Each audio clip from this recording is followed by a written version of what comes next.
১. ওজন বৃদ্ধি। আলুতে কার্বোহাইড্রেটের পরিমাণ অনেক বেশি। বিশেষ করে ভাজা আলু, যেমন ফ্রেঞ্চ ফ্রাই বা আলু ভাজি, ক্যালোরিতে ভরপুর।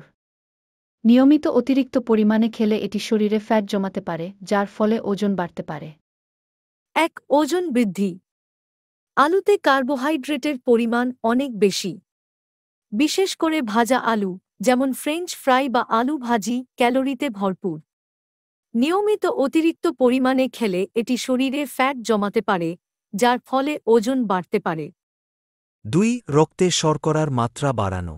আলুতে উচ্চ গ্লাইসেমিক সূচক ঘেই থাকে, যা রক্তে গ্লুকোজের মাত্রা দ্রুত বাড়িয়ে দেয়।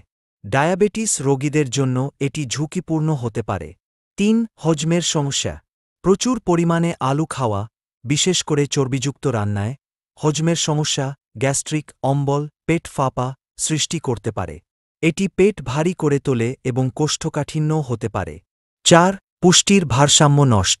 প্রতিদিন আলু খেলে অন্য শাকসবজি ও পুষ্টিকর খাবারের জায়গা কমে যেতে পারে। ফলে শরীরে ভিটামিন, মিনারেল ও ফাইবারের ঘাটতি দেখা দিতে পারে। ৫. হৃদরোগের ঝুঁকি। ভাজা বা প্রসেসড আলুতে অতিরিক্ত ট্রান্স ফ্যাট ও সোডিয়াম থাকে, যা নিয়মিত খেলে রক্তচাপ বাড়তে পারে এবং হৃদরোগের ঝুঁকি বৃদ্ধি পায়।